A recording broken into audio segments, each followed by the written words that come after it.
비타민 A가 풍부하여 눈 건강에도 아주 좋은 효능을 발휘합니다. 이 비타민 A는 부추에도 풍부하여 함께 드실 때 시너지 효과를 누릴 수 있게 되는데요. 비타민 A는 로놉신의 합성을 도와 야맹증을 예방해주고 눈의 점막을 만들어내는 효능이 있어 안구 건조증을 예방하고 눈시림 증상을 완화시켜 줄 수 있습니다. 부추와 이것을 함께 드시면 죽어가던 혈관이 살아나고 치매가 예방됩니다.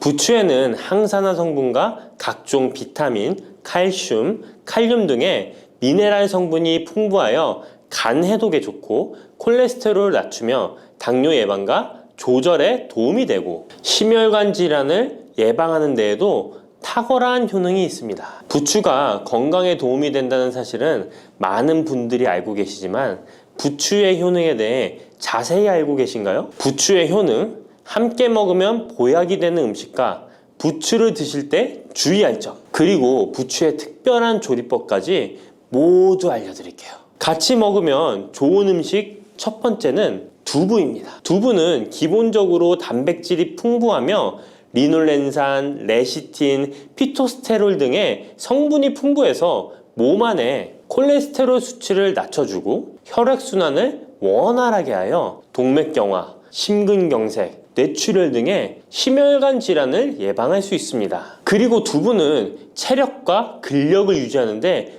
큰 도움을 주는데요. 바로 두부의 풍부한 단백질 때문이죠. 근육은 매일 일정량이 새로운 근육으로 대체되기 때문에 매일 단백질을 공급해줘야 하는데요. 우리 몸에 단백질을 공급해주기 위해 정말 유용한 음식이 두부인 것이죠. 또한 두부에는 콜린이 풍부한데 콜린은 알츠하이머성 치매를 예방하는데 탁월한 효능을 발휘합니다. 그리고 두부는 건강하게 장수하는 데 도움이 되는데요. 많은 과학자들의 연구 결과 건강하게 장수한 사람들의 특징이 식물성 단백질을 꾸준히 섭취했다는 사실을 발견했고 동물성 단백질을 식물성 단백질로 바꿔 섭취했을 때 사망의 위험성이 낮아진다는 연구 결과도 있습니다. 이런 두부와 부추가 만나게 되면 심혈관 질환을 예방하는데 시너지 효과가 나오게 됩니다.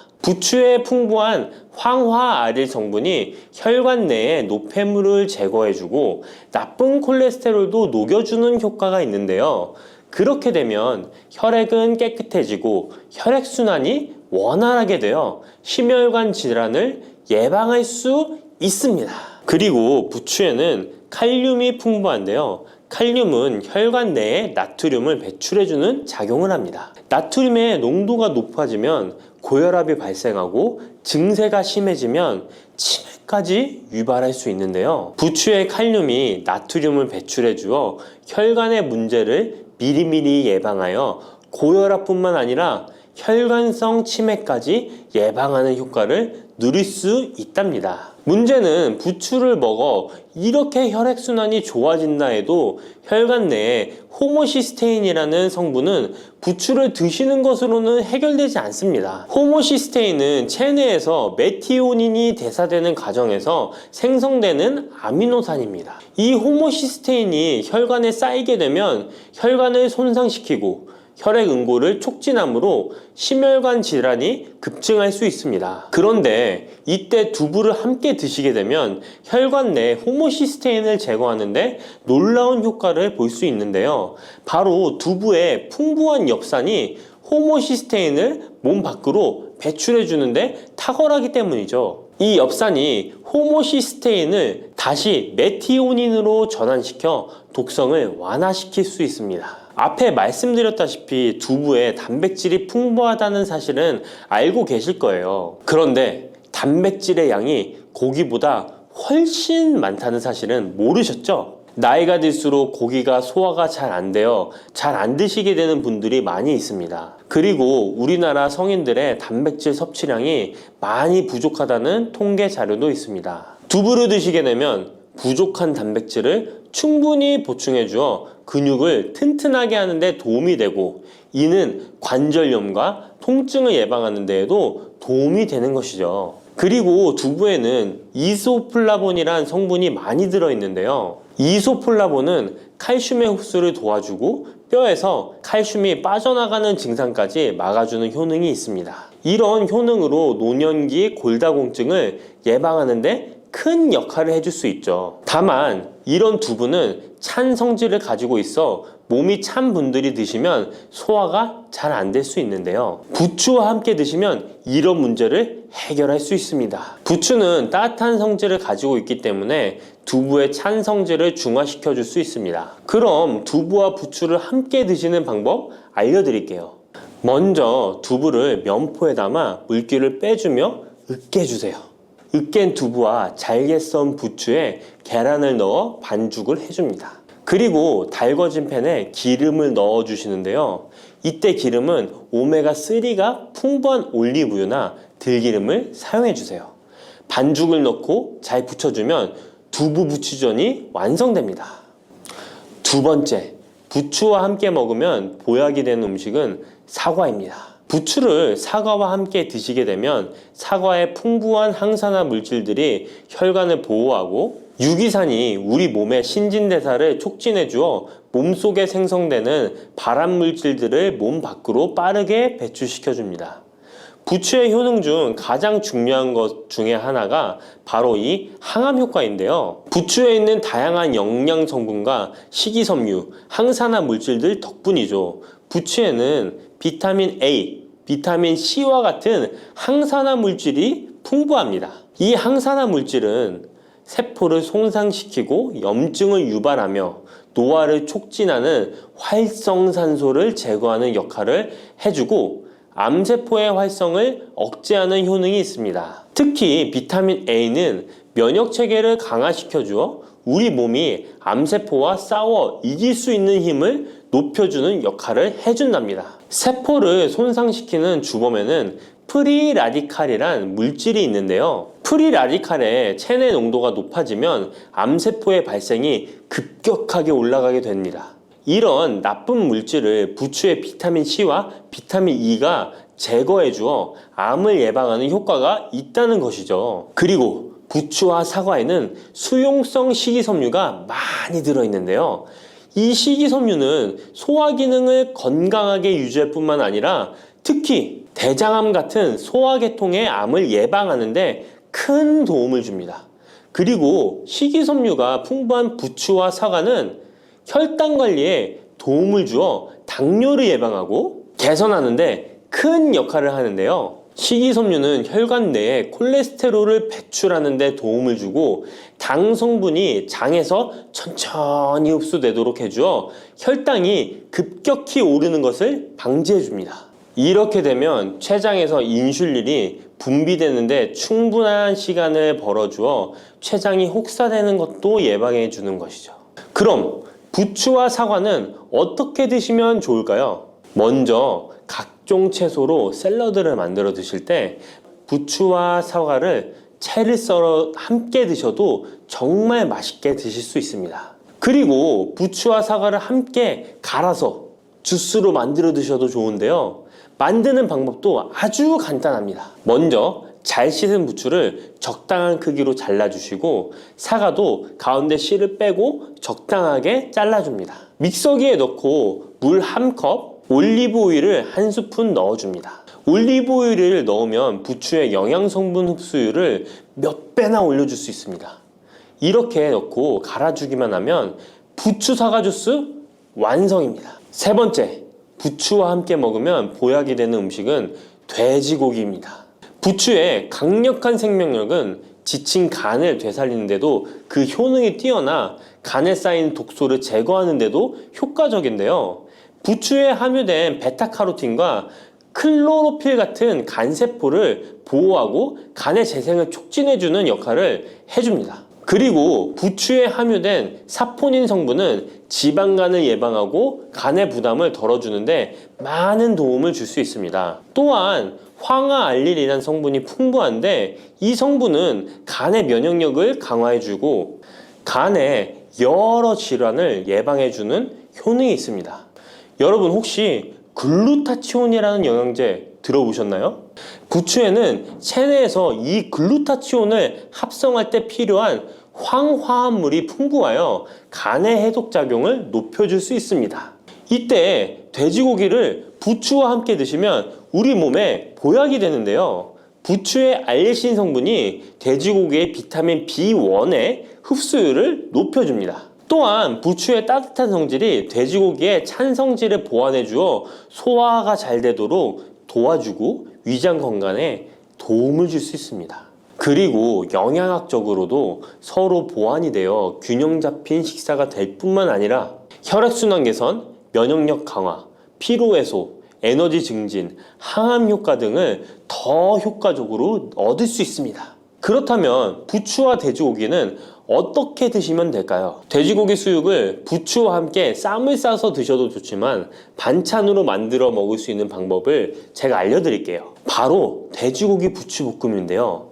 먼저 부추를 적당한 크기로 잘라 준비해 주시고 돼지고기는 길쭉하고 얇게 썰어줍니다. 잘 달궈진 팬에 올리브유를 둘러주시고 부추와 돼지고기를 한 번에 넣고 볶아줍니다. 이때 대파와 다진 마늘을 넣어주시고 간장으로 간을 해주시면 됩니다. 다 볶아진 후에 들기름을 살짝 곁들여 주시면 고소함이 폭발할 뿐만 아니라 영양도 만점인 보약 반찬이 완성됩니다. 참고로 돼지고기 대신 오리고기를 사용해도 훌륭한 요리가 된답니다. 네 번째, 부추와 함께 먹으면 보약이 되는 음식은 브로콜리입니다. 브로콜리는 세계 10대 슈퍼푸드 중 하나로 선정될 만큼 건강에 좋은 채소입니다. 브로콜리에는 항산화 물질인 비타민 E, 베타카로틴, 비타민 C 등이 풍부하게 함유되어 있어 혈관 속의 활성산소를 제거하여 세포의 노화를 방지하는 효과가 있습니다. 그리고 설포라판이라는 항암 성분도 풍부하여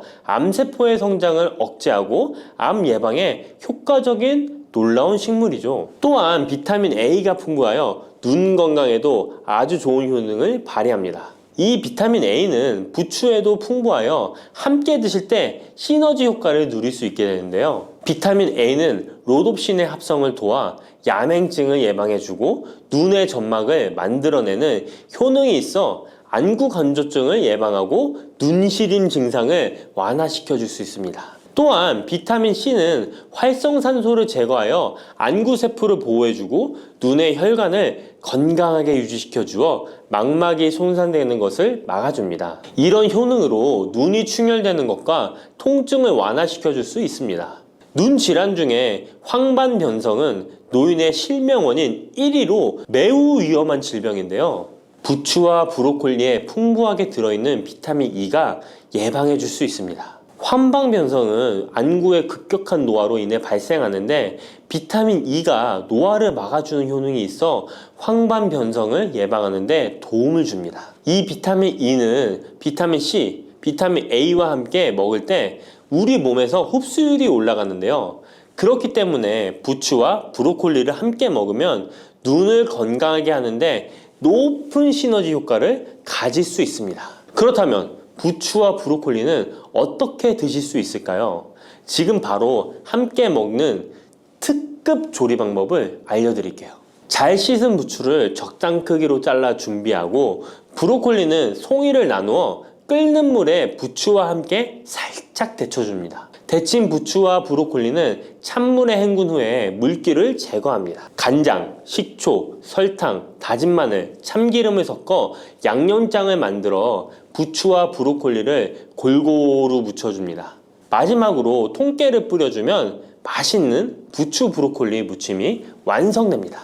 이렇게 몸에 좋은 부추도 주의해야 할 사항이 있습니다. 돼지고기와 함께 먹을 때는 좋지만 소고기와는 함께 먹지 않는 것이 좋습니다. 소고기는 부추와 비슷하게 따뜻한 성질을 가지고 있습니다. 부추와 함께 드시게 되면 뜨거운 성질이 강화되어 위와 장 등의 소화기관에 강한 자극을 주게 되어 소화불량을 일으키고 복통이나 설사를 유발할 수 있습니다. 너무 많이 드시게 되면 그 열로 인해 두통과 불면증까지 오는 경우도 있습니다. 그리고 신장 기능이 약하신 분들도 부추를 드실 때 주의하시는 게 좋은데요.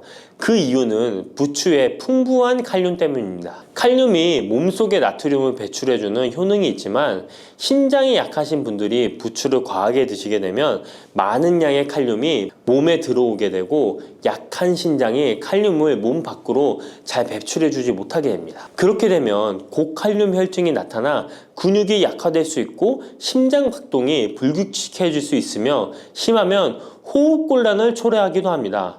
따라서 신장 질환이 있으신 분들은 몸 상태를 보면서 소량씩 드시는 게 좋겠습니다.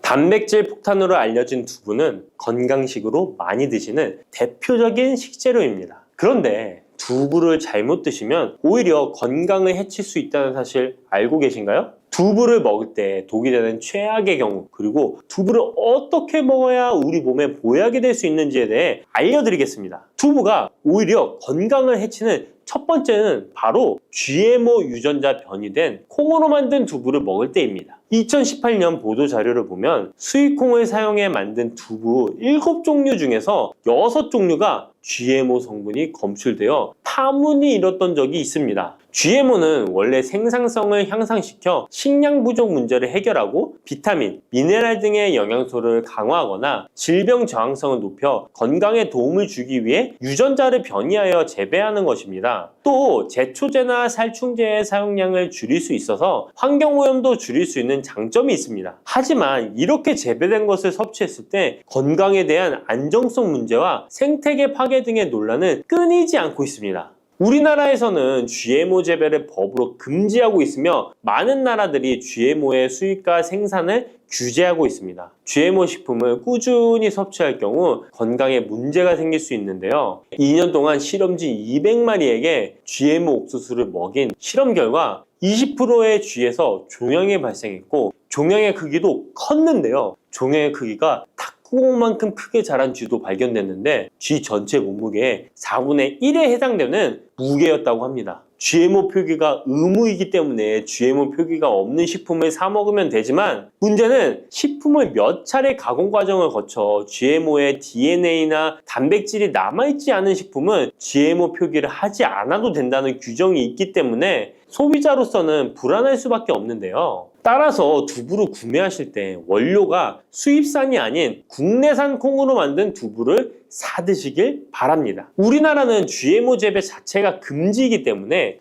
국내에서 재배된 식품은 안심하고 드셔도 됩니다. 두부가 건강을 해치는 두 번째는 바로 유부를 드시는 것입니다. 유부는 두부를 기름에 튀겨서 만드는 건데요. 유부를 먹는 방법에는 대표적으로 유부초밥이 있지만 이외에도 다양한 요리의 재료로 사용됩니다. 유부의 고소한 맛과 부드러운 식감 때문에 다양하게 사용되지만 건강에 해로울 수 있으니까 주의하셔야 됩니다. 두부를 기름에 튀겨 만든 유부는 칼로리가 높아질 뿐만 아니라 트랜스지방이 생성됩니다. 트랜스지방은 혈관 내 콜레스테롤을 증가시키고 심혈관 질환의 위험을 증가시킵니다. 이로 인해 대사증후군과 뇌 기능에도 영향을 미쳐 인지력, 학습 능력을 감소시키는 부작용을 일으킬 수 있습니다. 유부를 아예 드시지 말라는 게 아니라 맛이 좋고 간단하게 식사 대용으로 드실 수 있는 유부만 맛이 좋고 간단하게 식사 대용으로 드실 수 있는 유부지만 과하게 드시지 않고 적절히 드시면 좋겠죠? 세 번째, 두부를 드실 때 주의할 점은 시금치와 함께 드시면 안 된다는 것입니다. 시금치는 철분이 풍부하게 함유되어 있어 빈혈 예방에 효과적으로 알려져 있습니다. 또한 비타민 A, 루테인, 제아잔틴 등의 영양소가 풍부하여 눈 건강 증진에 탁월한 효능이 있고 마그네슘, 비타민 K 등이 풍부해서 뼈 건강 증진에 효과적인 것으로 알려져 있습니다. 그러나 문제는 시금치에 함유된 옥살산입니다. 이 옥살산이 두부의 칼슘과 결합하여 수산칼슘이라는 성분이 만들어지는데 이 성분이 결정을 이루어 신장이나 요로에 쌓여 결석이 됩니다. 신장결석, 요로결석이 되어 극심한 통증을 유발할 수 있다는 것입니다. 시금치를 드실 때는 두부와 같이 칼슘이 많은 음식을 피하시고 별도로 섭취하시는 게 좋겠습니다. 네 번째, 두부를 드실 때 오히려 해가 되는 경우는 갑상선이 약하신 분들입니다. 두부에는 사포닌이라는 성분이 함유되어 있는데 사포닌을 많이 섭취하게 되면 요오드가 몸 밖으로 과도하게 배출될 수 있습니다. 요오드는 갑상선 호르몬의 합성과 조절을 돕는 아주 중요한 성분인데요. 요오드가 부족하게 되면 갑상선 호르몬인 티록신의 생성이 부족하게 되어 갑상선의 기능을 제대로 하지 못하는 상황이 발생할 수 있습니다. 이렇게 되면 갑상선 저하증이 생길 수 있고 무기력해지고 피로가 회복이 잘 안 되며 우울증, 부종, 집중력 저하 등의 다양한 증상을 야기할 수 있습니다. 갑상선에 문제가 없는 분이라면 두부를 많이 드셔도 문제가 되지 않지만 이미 갑상선이 약하신 분들에게는 안 좋은 영향을 줄 수 있는 것입니다. 그렇다면 두부는 어떻게 드셔야 두부의 효능을 최대한 높일 수 있는지 알려드리겠습니다. 두부는 기본적으로 단백질이 풍부한데 이뿐만 아니라 리놀렌산, 레시틴, 피토스테롤 등의 성분이 풍부해서 몸 안의 콜레스테롤 수치를 낮춰주고 혈액순환을 원활하게 해서 동맥경화, 심근경색, 뇌출혈 등의 심혈관 질환을 예방할 수 있습니다. 또한 두부는 체력과 근력을 유지하는 데 큰 도움을 주는데요. 바로 두부의 풍부한 단백질 때문이죠. 근육은 매일 일정량이 새로운 근육으로 대체되기 때문에 매일 단백질을 공급해줘야 되는데요. 우리 몸에 단백질을 공급해주기 위해 정말 유용한 음식이 두부인 것이죠. 또한 두부에는 콜린이 풍부한데 콜린은 알츠하이머성 치매를 예방하는데 탁월한 효능을 발휘하게 됩니다. 두부는 탈모 예방에도 도움이 되는데요. 머리카락의 원료인 단백질을 보충하는데 도움이 될 뿐만 아니라 이소플라본이 풍부해 남성 호르몬을 조절해줍니다. 따라서 호르몬성 탈모 예방에 도움을 줄 수 있는 것입니다. 또한 두부는 건강하게 장수하는 데 도움이 되는데요. 많은 과학자들의 연구 결과 건강하게 장수한 사람들의 특징이 식물성 단백질을 꾸준히 섭취했다는 사실을 발견했고 동물성 단백질을 식물성 단백질로 바꿔 섭취했을 때 사망의 위험성이 낮아진다는 연구 결과도 있습니다. 이러한 효능이 극대화가 되려면 소화 흡수가 잘 되어야겠죠. 두부 중 소화 흡수가 가장 잘 되는 것이 바로 순두부입니다. 순두부는 일반 두부와 마찬가지로 비질을 분리한 콩물에 응고력이 약한 응고제를 넣어 만든 것인데요. 그렇기에 훨씬 부드럽고 소화 흡수가 잘 되는 형태가 되는 것입니다. 하지만 단점은 일반 두부보다 단백질, 섬유질 등의 영양 성분의 함량이 떨어지는데요. 이런 단점을 보완하기 위해 계란과 함께 드시면 좋은 대안이 될 수 있어요. 순두부찌개에 계란이 들어가 있는 것이 맛뿐만 아니라 영양적으로도 찰떡궁합인 것이죠. 순두부와는 식감이 완전히 다른 쫄깃한 두부면이 요즘 인기가 높아지고 있는데요. 밀가루를 대체할 수 있는 다이어트 식품으로 많이 알려지고 있습니다. 다양한 면 요리에 사용되는데 단순히 두부를 면 모양으로 만든 것이 아니라 일반 두부보다 단백질의 함량이 2배 정도 높아서 건강에 더욱 좋은 식품입니다. 두부에서 수분을 빼고 응축시켜 만들기 때문에 같은 무게당 영양 성분의 함량이 높아지는 것입니다. 두부는 양배추와 함께 드시면 좋은데요. 두부는 단백질이 풍부하지만 비타민C와 섬유질이 부족한데 양배추와 함께 드시면 모든 영양소를 골고루 섭취할 수 있게 되는 것입니다. 또 귀리를 넣은 잡곡밥과 함께 드시면 좋은데요. 귀리에 풍부하게 함유된 식이섬유와 베타글루칸과 두부의 단백질, 칼슘을 충분히 섭취할 수 있는 것입니다. 두부는 그리고 미역과 김, 다시마와 같은 해조류와 함께 드시면 좋은데요. 이런 해조류와 함께 드시게 되면 두부의 단백질을 흡수하는데 극대화가 되고 두부의 사포닌으로 인한 요오드 배출을 해조류의 풍부한 요오드 성분이 상쇄시켜 줄 수 있는 것입니다.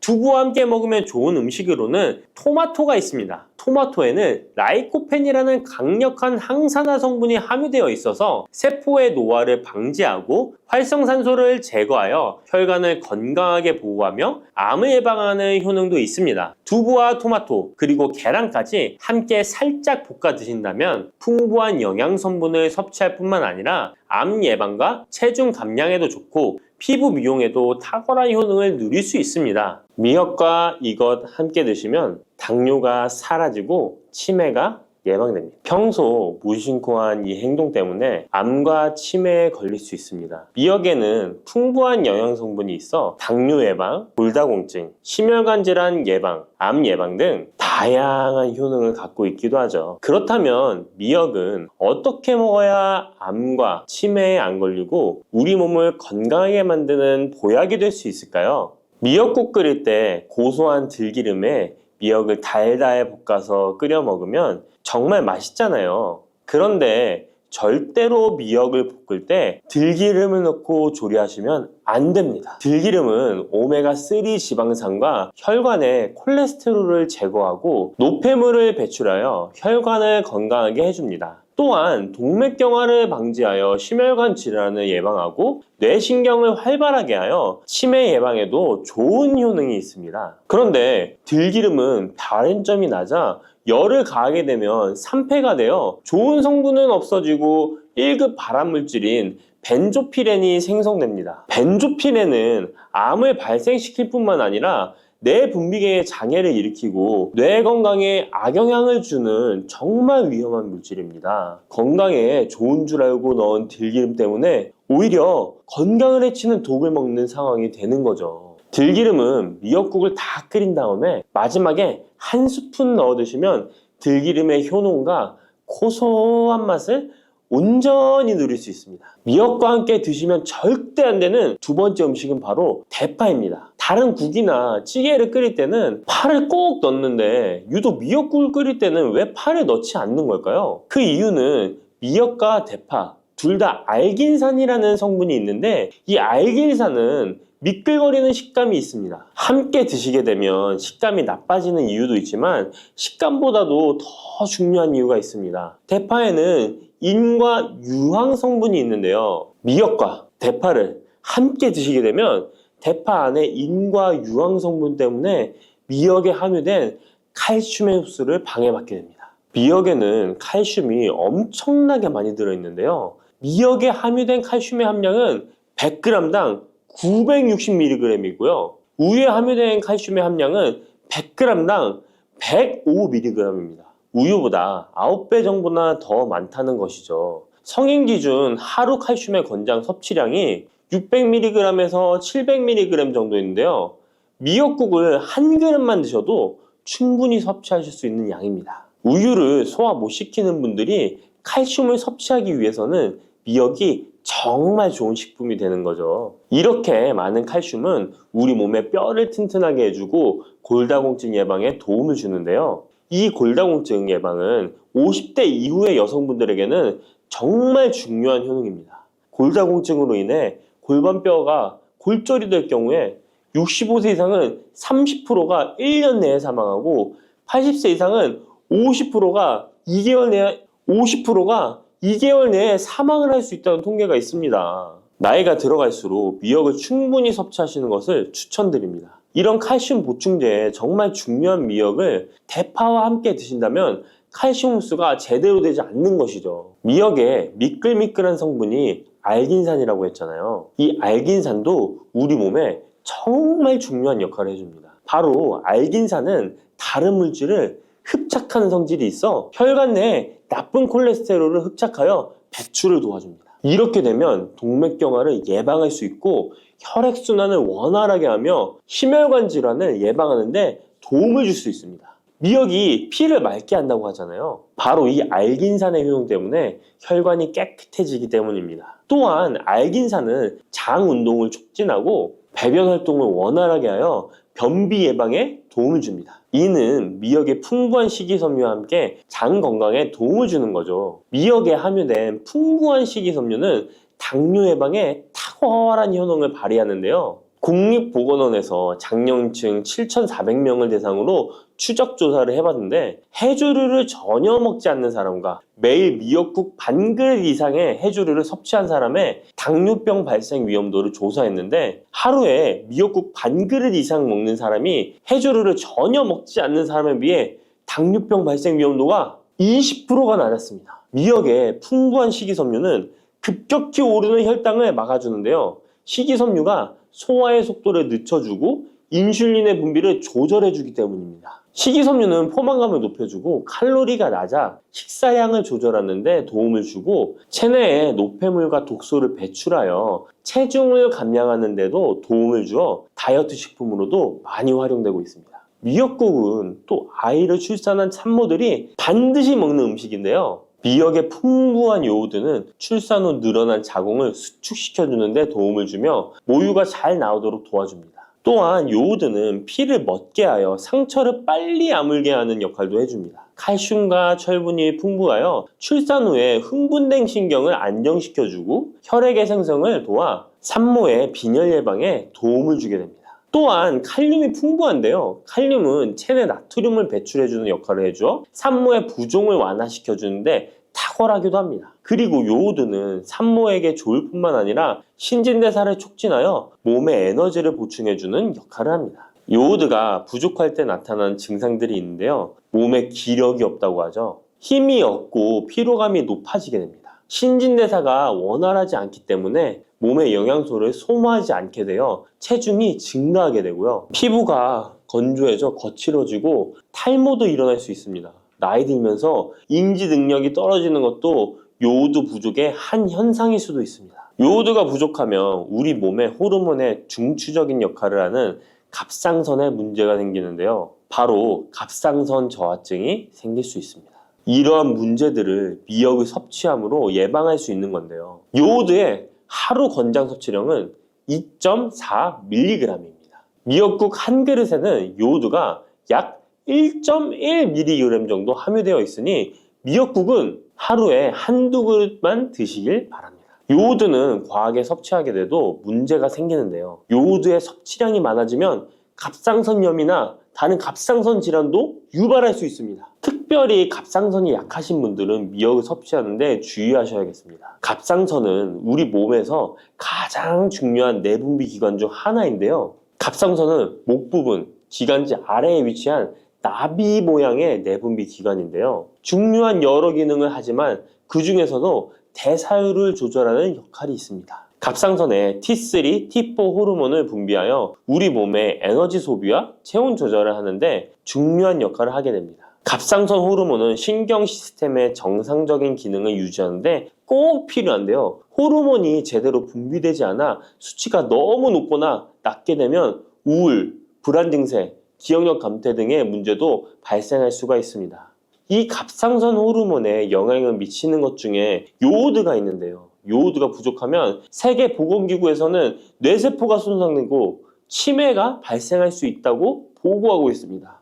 갑상선 저하증이나 항진증이 있는 분들이 요오드가 많은 미역을 많이 드시면 오히려 건강을 더 해칠 수가 있습니다. 건강하신 분들은 미역을 많이 드셔도 호르몬 조절이 잘 되어 문제가 없지만 갑상선에 문제가 있어서 호르몬 조절이 잘 안 되는 분들은 이 요오드의 수치가 높아지게 되면 체내에 활성산소가 증가하게 되어 염증을 일으키고 갑상선염을 유발하고 극히 드물지만 심해지면 갑상선 암으로도 발전시킬 가능성도 있습니다. 따라서 갑상선에 문제가 있는 분들은 미역을 드실 때 주의하셔야 합니다. 날이 갈수록 암의 발병률이 높아지고 있어서 암에 대한 관심도가 높아지는 것이 사실이죠. 이처럼 미역에는 강력한 항암 효과가 있어 건강식품으로도 아주 좋은데요. 미역에는 요오드, 식이섬유, 칼슘, 비타민 등 많은 영양소가 있다고 했잖아요. 그런 것보다 훨씬 중요한 것이 있습니다. 바로 후코이단이라는 성분인데요.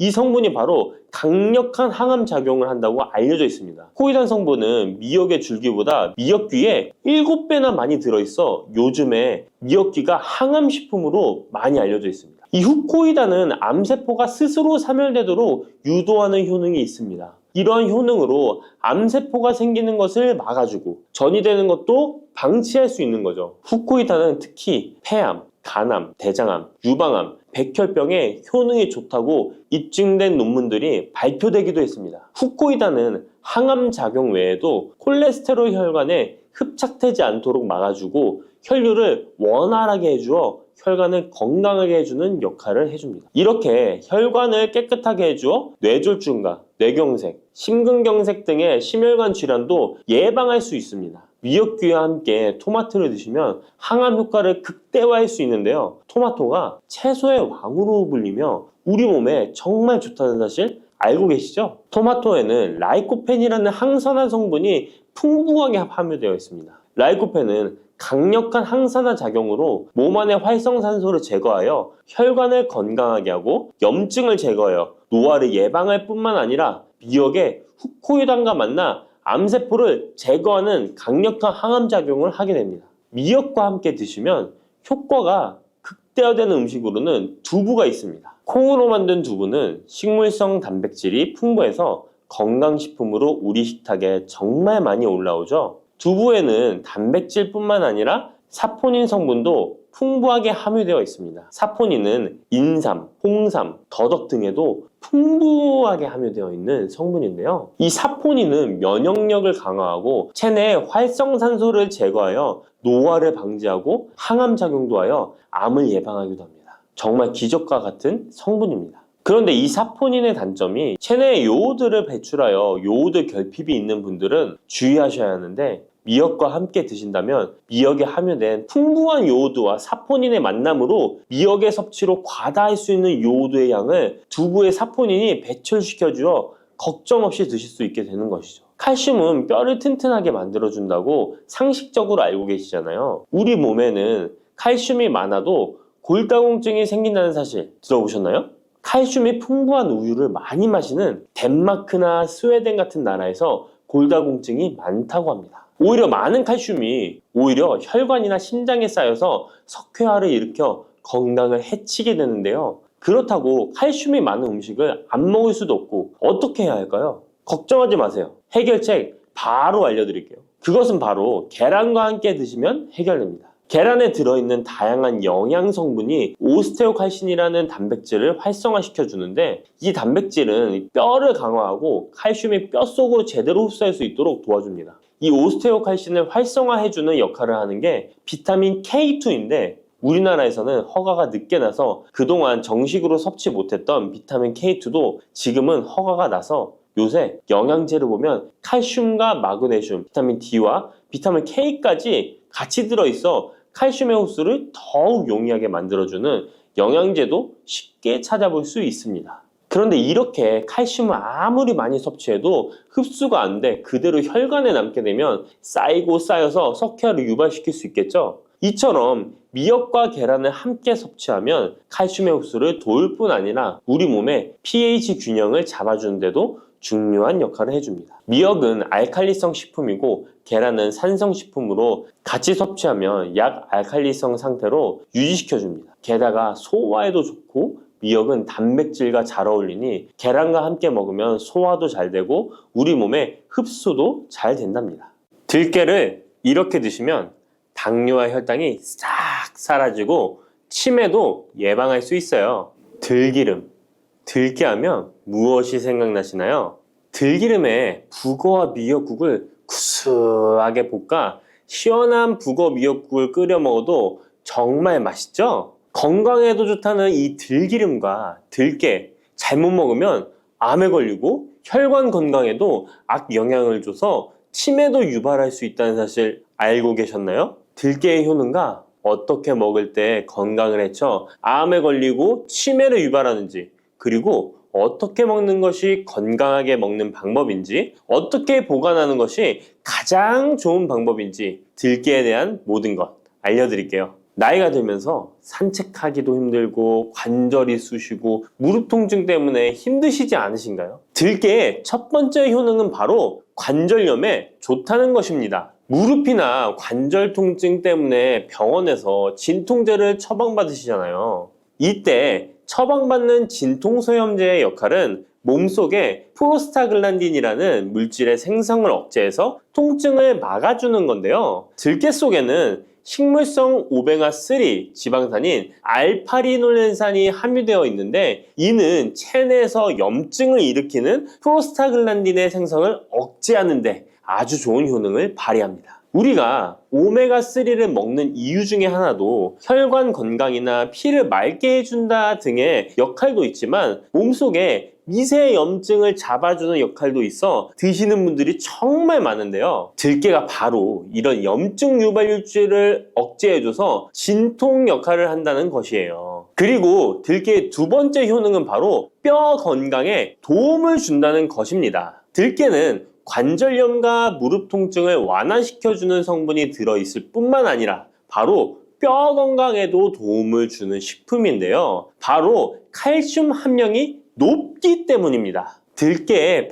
100g에는 390mg 정도 되는 칼슘이 함유되어 있어 뼈 건강에 아주 도움을 줄 수 있는 좋은 식품이기도 합니다. 그래서 뼈 건강에 아주 도움을 줄 수 있는 좋은 식품이기도 합니다. 그래서 들깨를 꾸준히 섭취하면 골다공증 예방에도 참 좋은데요. 골다공증은 중년 이후 노화가 진행될 때 영양 불균형이 생기면서 많이 발병하게 되는데요. 여성의 경우 폐경 이후에 골밀도가 많이 감소해서 골다공증이 발생하는 경우가 많습니다. 노인의 골반 골절은 65세 이상은 30%가 1년 내에 사망하고 80세 이상은 50%가 2개월 내에 사망할 수 있으므로 노인의 뼈에 대한 관리는 매우 중요한데요. 골다공증의 관리는 뼈 건강을 유지하고 골절 위험을 줄이기 위해 중요합니다. 뼈 건강을 위해 들깨 꾸준히 섭취하는 게 좋겠죠? 나이가 들면서 깜빡깜빡하는 일이 잦아지고 기억력이 떨어져 고민되시는 분이 많으시죠? 이제 걱정하지 마세요. 세 번째 들깨 효능은 바로 뇌 건강, 뇌신경을 튼튼하게 해주고 기억력을 높여주며 치매를 예방하는 데 도움을 준다는 것입니다. 이렇게 좋은 효능이 있는 이유는 들깨에 바로 아까 잠깐 말씀드린 오메가3가 풍부하게 함유되어 있기 때문입니다. 오메가3는 등푸른 생선에 많이 함유되어 있다고 알고 계시잖아요. 이것은 동물성 오메가3고요. 식물성 오메가3인 알파리놀렌산이 들깨에 많이 함유되어 있는데요. 들깨에 함유된 지방산 중에서 60%가 바로 알파리놀렌산입니다. 이 알파리놀렌산은 뇌신경 보호에 탁월한 효과가 있는데요. 어떻게 뇌신경을 보호하느냐? 뇌신경에 염증을 일으켜 망가뜨리는 사이토카인이라는 물질이 있는데요. 이런 사이토카인 물질의 분비를 감소시키고요. 또 알츠하이머 치매 환자의 뇌에 많이 발견되는 비정상적인 단백질인 베타 아밀로이드도 바로 이 알파리놀렌산이 감소시키기 때문입니다. 참치에 많이 함유되어 있다는 DHA 들어보셨죠? DHA가 바로 대표적인 뇌기능 강화 물질인데요. 이 DHA가 기억을 높이는 데 도움을 주고 학습 능력 또한 좋게 하는데요. 이 DH는 체내에 합성되지 않아 식품으로 섭취를 해야 합니다. 들깨에 함유된 알파리놀렌산이 흡수될 때 바로 이 DHA로 전환이 됩니다. 어린이 전용 오메가3 같은 경우도 성인보다는 EPA보다 DHA 함유량이 높은 영양제도 많죠? 들깨가 뇌신경, 뇌 건강에 좋은 이유가 바로 이겁니다. 네 번째 들깨의 효능은 심장을 건강하게 하고 뇌혈관의 노화를 막아주는데 도움을 준다는 것입니다. 알파리놀렌산이 체내에 흡수될 때 DHA로 변환된다고 했잖아요. 그뿐 아니라 바로 EPA로도 변환이 되는데요. 이 EPA가 어떤 역할을 하냐면 바로 혈소판 응집을 억제해 혈관에 혈전이 생기는 것을 방지하는 효능이 있습니다. 그리고 혈관을 튼튼하게 하는 효능과 혈액의 중성지방과 나쁜 콜레스테롤인 LDL을 낮추고 좋은 콜레스테롤인 HDL을 높여주는 역할도 합니다. 미국의 심장협회에서는 허혈성 뇌졸중, 심장마비로 인한 돌연사, 관상동맥 질환 등의 위험을 감소시키기 위해 매주 1에서 2회 이상 오메가3 지방산이 풍부한 등푸른 생선을 섭취하는 것이 도움을 준다고 발표했습니다. 그런데 이 오메가3 지방산의 함량을 살펴보면 100g당 오메가3 지방산의 함량이 연어에는 11.5g, 고등어에는 9.9g, 들깨에는 무려 63.1g이나 함유되어 있습니다. 정말 많이 함유되어 있죠? 들깨에는 연어에 비해 5배 이상 들어있다는 것입니다. 들깨를 꾸준히 드셔서 혈관도 건강하게, 심장도 튼튼하게 유지하시기 바랍니다. 다섯 번째 들깨의 효능은 바로 변비에 좋다는 것입니다. 들깨의 껍질에는 식이섬유가 풍부한데요. 들깨 100g에는 18g 정도로 풍부한 식이섬유가 함유되어 있습니다. 이 식이섬유는 장내에서 수분을 흡수하게 되는데요. 수분을 흡수하여 대변을 무르게 하고 장 운동도 촉진하여 변비를 예방하는 데 도움을 주는 것입니다. 또한 불포화 지방산이 풍부한데요. 들깨에 함유된 리놀렌산이 대장의 염증을 억제해주고 변비로 인해 발생할 수 있는 대장질환 또한 예방하는 데 도움을 줄 수 있습니다. 6번째 들깨의 효능은 바로 췌장을 건강하게 하는데 도움을 준다는 것입니다. 들깨에 풍부하게 함유된 루테올린이라는 성분이 있는데요. 이 성분이 몸 안에서 인슐린에 대한 반응도를 높이는 기능을 합니다. 이게 무슨 말이냐면 췌장에서 인슐린을 조금만 분비하게 돼도 몸 안에서 이 인슐린이 작용을 잘해서 혈당이 급격히 올라가는 것을 막아주고 이렇게 되면 췌장에서 인슐린 분비를 줄일 수 있겠죠. 이렇게 췌장의 부담을 많이 덜어줄 수 있다는 것입니다. 루테올린을 통한 인슐린 반응도가 높아지면 당뇨도 예방할 수 있고 혈당 조절에도 많은 도움을 받을 수 있는 것입니다. 7번째 들깨의 효능은 알레르기성 질환을 예방하는데 도움을 주는 것입니다. 들깨에 오메가3 지방산이 많이 함유되어 있다고 했잖아요. 이 오메가3 지방산이 염증을 억제하고 면역력을 강화시키는 효과가 있어서 알레르기 증상을 예방하고 완화시키는데 도움을 줄 수 있는 것입니다. 그리고 또 비타민 E가 풍부하게 함유되어 있는데요. 비타민 E는 항산화 작용에 뛰어나고 알레르기 반응을 일으키는 물질인 히스타민의 분비를 억제하는 효과가 있습니다. 알레르기에 처방받는 항히스타민제와 비슷한 기전이라고도 어찌 보면 볼 수 있겠죠. 8번째 들깨의 효능은 빈혈에 좋다는 것입니다. 들깨 100g에는 철분이 약 14mg 정도로 함유되어 있는데요. 이는 시금치의 약 2배에 해당됩니다. 시금치보다도 철분 함량이 높아 빈혈에 도움을 줄 수 있는 것이고 그뿐만 아니라 들깨에 함유된 비타민 B1, 2는 조혈작용을 도와주는데요. 조혈작용이란 혈액 속의 혈구를 만들어내는 과정을 말합니다. 빈혈에 있는 분들이 들깨를 꾸준히 드신다면 빈혈을 개선하는 데 많은 도움을 받을 수 있는 것이죠. 자, 그런데 이렇게 좋은 들깨도 가장 취약한 단점이 있습니다. 그것은 바로 열에 약하고 쉽게 산패된다는 것입니다. 일반적으로 통들깨보다는 들기름으로 많이들 섭취하게 되시는데요. 이 들기름을 짤 때의 방법이 중요합니다. 보통은 200도 이상으로 들깨를 달달 볶아서